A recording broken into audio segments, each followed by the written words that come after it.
My hair is looking more and more questionable with every video. Somehow it looks like I have a comb over or am balding. Maybe both are true, I don't know. Something begs to be changed about this look. Foot injuries. The foot is symbolic. The foot gets you places. It allows you to escape. For people who cope with things by literally escaping, whether it's just going for a walk, moving to a new city, pretending that you're going to leave and just driving off. When you have a foot injury, those routes of coping are significantly hampered. So it does force you to be stuck. Maybe that's nice in that you'll finally confront what you're running away from, but it can also just be too much. Often when you're forced to do something, you think it's going to help, but it's really not. Like buying only jeans that are 2 sizes too small, thinking they will force you to lose weight. It usually does quite the opposite. It's also hard if you are recovering from an eating disorder, have had one. I feel like I've recovered, but sometimes I think it's just lying dormant, and the right set of circumstances will reanimate it. It has helped maybe in the sense that I don't care as much about how my body looks because I'm just so focused on wanting it to move and allow me to experience things in the outside world. I guess a positive, no, this isn't a positive. There's a thing called the anxiety of choice, where if you have too many options, you just feel anxious. It's not actually very beneficial.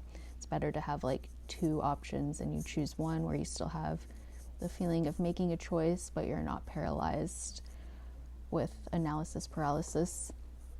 And I think for many people in modern life, there are those who are privileged have a lot of options. It's like the Sylvia Plath metaphor of the tree, where you go down one route, you go down one limb, then you're killing off the rest of the options.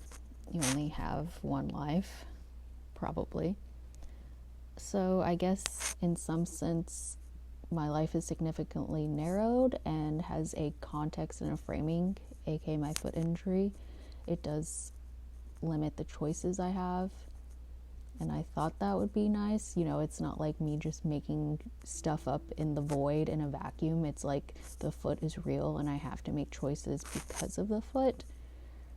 Still, I'd rather have something else externally forcing me to do something, like a spouse who has to live in Germany. That'd be nice. The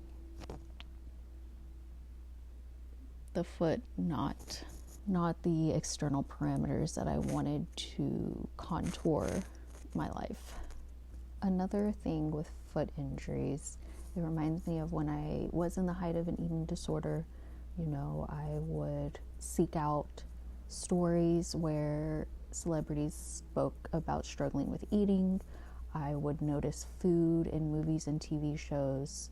I'd look up recipes.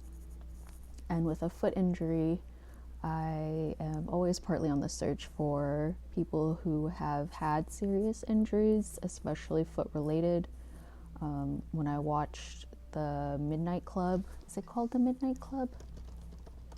The Mike Flanagan Netflix series that was not renewed. I guess it wasn't as popular as his others, but I really enjoyed it. I was comforted by the fact that they were these teens living together, creating this intimacy, the sense of belonging while also struggling with health issues. But when I learned that the actress who played Anya, Ruth was a amputee in real life, I was so excited. It was like the first time, I don't know, I just read about her history of, I think it was a horseback riding accident, had surgeries, had ulcers. She was on crutches for like 3 years, I think. Maybe was injured from 15 to 23 until she finally decided to amputate her foot, have a below-knee amputation. I wish I could just follow her around in her life. That was the first time I read about someone who had a foot injury that just would not heal. I know ulcers are a different story, but than mine, but it's still nice to read, and I'm excited to see her in more things.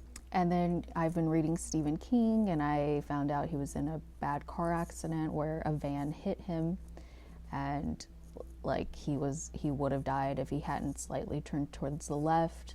I think his pelvis was injured, a leg, and it was like he was so horribly injured, I think way more injured than I was, and yet he was able to get better with physical therapy and walking, and he's now walking. I'm sure he still has residual pain, but still, I guess I'm envious, and I'm like, what the heck is going on with me? Why can't my body adapt and get it together? You don't really hear a lot, I guess. What is that? I love lesbian movies. I love any gay movie. Actually, I probably love male gay movies better. There was The World to Come, which I could not finish, I think because of the voiceover. I think I got 10 minutes in. But I remember reading that in The World to Come, Vanessa Kirby injured her ankle on set. They were in Romania, and for some scenes she would sit down because she was in a brace or whatever. I would like to be on a movie set with my injured foot.